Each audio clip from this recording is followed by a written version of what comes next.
Olá pessoal, hoje vou estar resolvendo algumas atividades sobre estática. Vamos assumir que os discos estão em equilíbrio e ver se as propriedades são correspondidas. Vamos lá. Se a gente está assumindo que o disco A está em equilíbrio, a gente tem que o somatório de torques vai ser igual a zero. Eu vou tomar como ponto para avaliar o torque o ponto central, mas não é necessário, você pode assumir qualquer ponto de força aqui. Tomando esse ponto, a gente tem essa força F, que ela vai estar girando o disco no sentido anti-horário. Então ela vai ser positiva. Vamos lá. Então a gente vai ter a força F vezes a distância. Vamos tomar essa distância como R, que é o raio do disco. Força F vezes R. Enquanto a força 2F, ela vai estar girando o disco no sentido anti-horário. Então, menos 2F. E essa força 2F ela está localizada no meio, no ponto médio entre o centro e a extremidade. Então, vai valer meio raio. É a distância. Opa. Vamos tomar a distância o 2F. O 2F vai estar entre o meio e a borda, no ponto médio. Então, vai ser R sobre 2. E isso igual a zero. A gente tem que esse 2 com esse 2 vão se anular. A gente vai ter FR menos FR igual a zero. Então, essa primeira parte está correta. Agora vamos avaliar as forças. Eu vou estar considerando as forças à direita positivas e à esquerda negativa. Mas se você quiser fazer o contrário, o resultado vai ser o mesmo. Somatório das forças igual a zero. À direita nós temos a força 3S, enquanto à esquerda a gente tem as forças F e menos 2F. E aqui também é fácil ver que isso vai ser igual a zero. Então esse primeiro disco está em equilíbrio. Está em equilíbrio.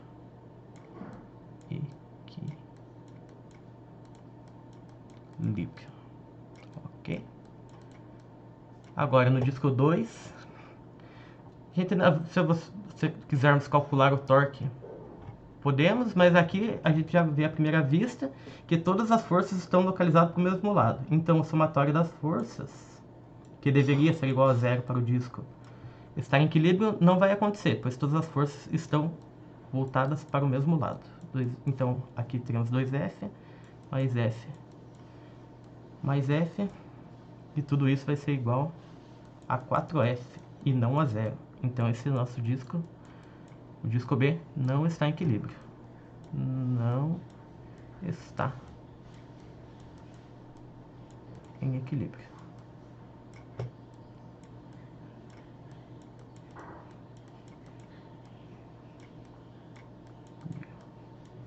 Agora no disco C, as forças, vamos calcular o torque. Eu vou estar tomando como ponto de foco o centro. E aqui o que vai acontecer? A gente tem o torque F, que vai girar esse torque de cima, que ele vai estar girando a bola no sentido, o disco no sentido horário, então negativo, e a distância é R. Então, menos F vezes o raio, e outra força F vai estar girando no sentido anti-horário. Então, vai ser positivo. E a distância é a mesma, F vezes R. E aqui a gente tem que, isso vai valer zero, então o torque está certo. E o somatório das forças, que tem que ser igual a zero. Vamos ter para a direita as duas forças F. E para a esquerda essa força 2F. Então, tudo certo com o somatório das forças. Então, o nosso disco C também está em equilíbrio.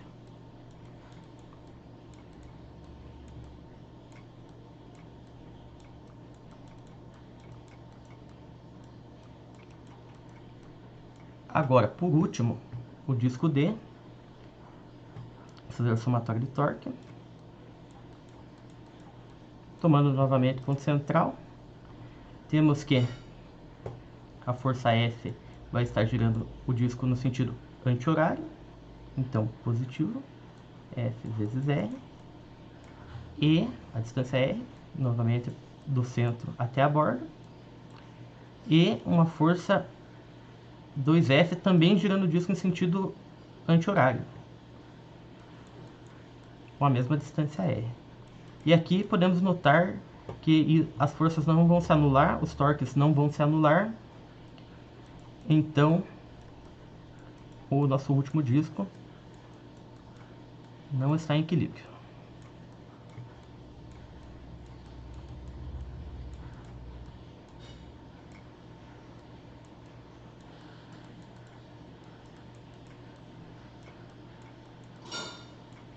Agora no exercício número 2, ok. Só repetindo as informações que a gente já tinha.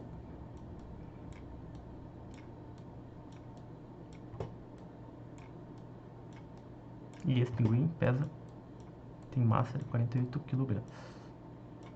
Ok, a letra A quer saber o peso do pinguim 2. Então, primeiro para a gente calcular somente o peso do pinguim 2, a massa do pinguim 2, a gente primeiro tem que calcular o peso do resto do conjunto, para então sim poder isolar o peso do pinguim 2. Então, eu vou estar tomando como ponto para avaliar o torque o ponto em que a corda de sustentação encontra o cabo, ou a barra. Então, a partir desse ponto aqui, o somatório, qualquer ponto pegando o somatório e torque tem que ser igual a zero, já que o brinquedo está em equilíbrio. Então, vamos ter que o peso do pinguim 1, que é 48, vezes 9,8, que é a gravidade, vezes a distância, que é somente D. Vai ser positivo, pois isso vai estar girando o conjunto, vai estar gerando torque no sentido anti-horário, menos o peso do restante do conjunto, que eu vou colocar aqui como peso 1, aqui, ó, P1. Menos P1 vezes 3D, já que a distância desse lado é 3 vezes maior. E tudo isso tem que ser igual a zero. Vamos ter que o peso do pinguim 1 vai ser de 470,4. Podemos eliminar esse D, pois está presente nas duas partes. Menos P1, 3P1 no caso aqui. Deixa eu só arrumar que ficou feinho isso. Menos 3P1 igual a zero.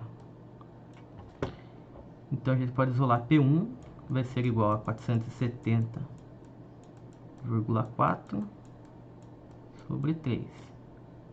Então P1, o peso do resto do conjunto, vai ser igual a 156,8 newtons. P1 igual a 156,8 newtons. Agora vamos trabalhar com esta parte do brinquedo. Então, novamente, a gente vai ter a somatória dos torques. Só que desta vez nosso sistema é esse e não esse. Novamente, esse lado vai estar girando o brinquedo para cá. E esse lado, o brinquedo no sentido horário. Aqui é anti-horário e aqui horário.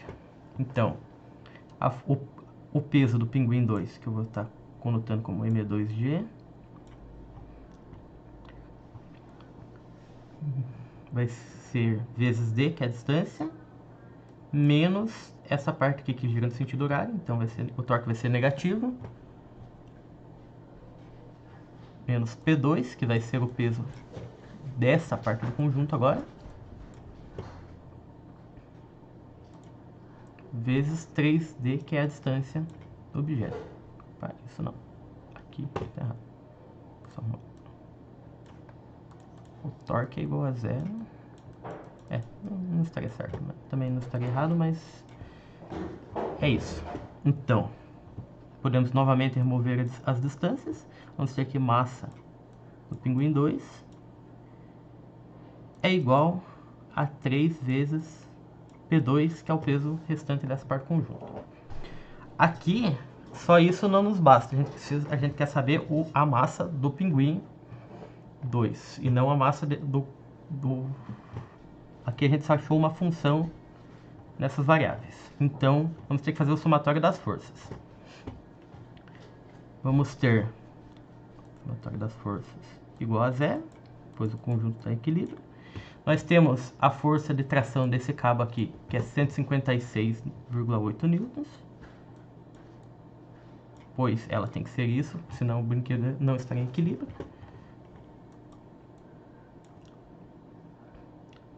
Menos as forças nas extremidades do cabo, essa força aqui e essa força aqui.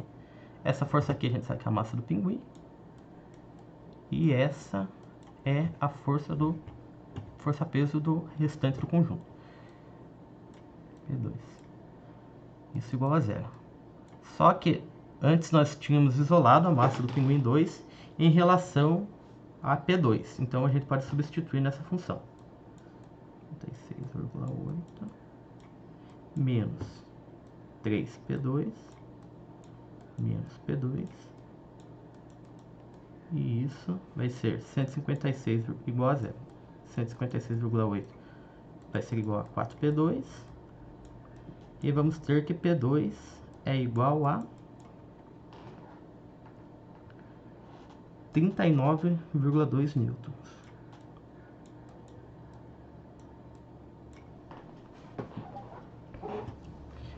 Então a gente achou a massa dessa parte do conjunto, porém o peso dessa parte do conjunto. Porém a gente não achou o peso do pinguim, que é o que a gente precisa para descobrir a massa dele, que é o que o exercício está pedindo.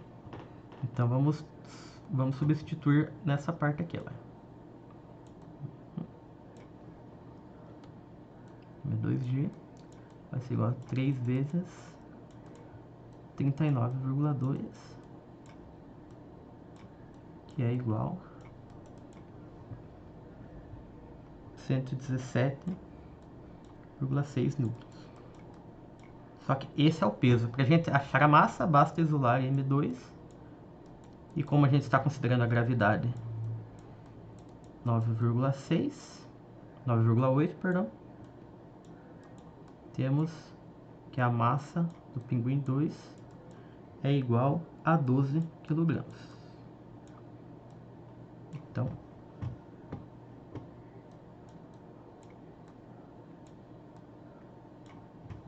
e essa foi a nossa letra A.